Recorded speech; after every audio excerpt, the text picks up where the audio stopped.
കേരളത്തിന്റെ സാമ്പത്തിക ചരിത്രത്തിൽ ഒരു പുത്തൻ അധ്യായം കുറിച്ചുകൊണ്ടാണ് മുഖ്യമന്ത്രി വി ഡി സതീശൻ തന്റെ കന്നി ബജറ്റിൽ കേരളത്തിന് സാധ്യമാകുന്ന ബ്ലൂ ഇക്കോണമി എന്ന വൻ സാധ്യതയെ തുറന്നുവിട്ടിരിക്കുന്നത്.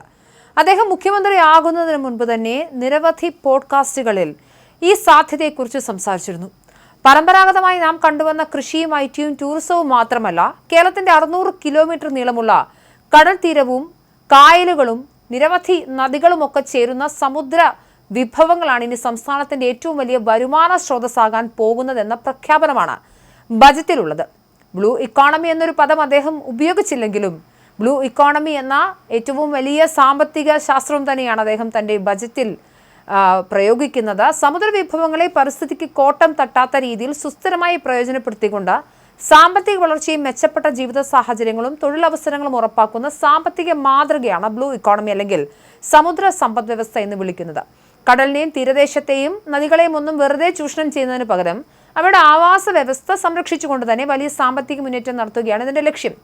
മിഷൻ സമുദ്ര എന്ന വിപ്ലവകരമായ പദ്ധതിയിലൂടെയും ഇതിനായി മാറ്റിവെച്ച 400 കോടി രൂപയിലൂടെയും കേരളത്തെ ഒരു ആഗോള മാരിടൈം ഹബ്ബാക്കി മാറ്റാനാണ് സർക്കാർ ലക്ഷ്യമിടുന്നത്. ലളിതമായി പറഞ്ഞാൽ സമുദ്ര ആവാസ വ്യവസ്ഥയ്ക്ക് യാതൊരു കോട്ടവും തട്ടാതെ കടലിന്റെയും തീരപ്രദേശങ്ങളുടെയും സാധ്യതകളെ സുസ്ഥിരമായി പ്രയോജനപ്പെടുത്തി വലിയ സാമ്പത്തിക വളർച്ചയും ലക്ഷക്കണക്കിന് തൊഴിലവസരങ്ങളും സൃഷ്ടിക്കുന്ന മാതൃകയാണ് ബ്ലൂ ഇക്കോണമി അഥവാ സമുദ്ര സമ്പദ് വ്യവസ്ഥ. കേവലം പരമ്പരാഗത മത്സ്യബന്ധനത്തിനപ്പുറം ആധുനിക സാങ്കേതിക വിദ്യയുടെ സഹായത്തോടെ സമുദ്രത്തെ ഒരു വൻ വികസന വ്യവസായ കേന്ദ്രമാക്കി മാറ്റുകയാണ് ഈ വിഷന്റെ ലക്ഷ്യം. വിഴിഞ്ഞം അന്താരാഷ്ട്ര തുറമുഖത്തിന്റെ പശ്ചാത്തലത്തിൽ ഈ പ്രഖ്യാപനത്തിന് വലിയ പ്രാധാന്യമുണ്ട്. വരും നാളുകളിൽ ലോകത്തിലെ ഏറ്റവും വലിയ മദർഷിപ്പുകൾക്ക് വരെ അടുക്കാൻ കഴിയുന്ന വിഴിഞ്ഞത്തെയും മറ്റ് ചെറുകിട തുറമുഖങ്ങളെയും ഒക്കെ ബന്ധിപ്പിച്ചുകൊണ്ട് കേരളത്തിൽ ഒരു സമ്പൂർണ്ണ പോർട്ട് സിറ്റിയായി മാറ്റുകയാണ് സതീശന്റെ മാസ്റ്റർ പ്ലാൻ. ഇതിനായി പ്രത്യേക മാരിടൈം പോളിസി രൂപീകരിക്കുകയും ബാലരാമപുരം വിഴിഞ്ഞം ഭൂഗർഭ റെയിൽപാത പോലുള്ള അടിസ്ഥാന സൗകര്യങ്ങൾ വേഗത്തിലാക്കുകയും ചെയ്യുന്നതും ചരക്ക് നീക്കം എളുപ്പമാക്കും. മദർഷിപ്പുകളുടെ നിർമ്മാണം കൂടി ലക്ഷ്യമിട്ട് സ്ഥാപിക്കുന്ന പുതിയ കപ്പൽ നിർമ്മാണ കേന്ദ്രവും അന്താരാഷ്ട്ര മാരിടൈം മ്യൂസിയവും എല്ലാം കേരളത്തിലേക്ക് വലിയ വിദേശ നിക്ഷേപങ്ങളെ ആകർഷിക്കാൻ പോന്നവയാണ്. ഇതിന്റെ എല്ലാം ഏറ്റവും വലിയ ഗുണം ലഭിക്കാൻ പോകുന്നത് തീരദേശവാസികൾക്കാണ് എന്നതാണ് ഈ പദ്ധതിയുടെ രാഷ്ട്രീയവും സാമൂഹികമായ സവിശേഷത. പുതിയ മാരിടൈം വ്യവസായങ്ങളിൽ തീരദേശത്തുള്ളവർക്ക് തൊഴിൽ സംവരണം ഏർപ്പെടുത്തുമെന്ന പ്രഖ്യാപനം വഴി തീരപ്രദേശങ്ങളുടെ സാമൂഹിക വികസന സൂചികകളെ വലിയ തോതിൽ ഉയർത്താൻ സർക്കാരിന് സാധിക്കും.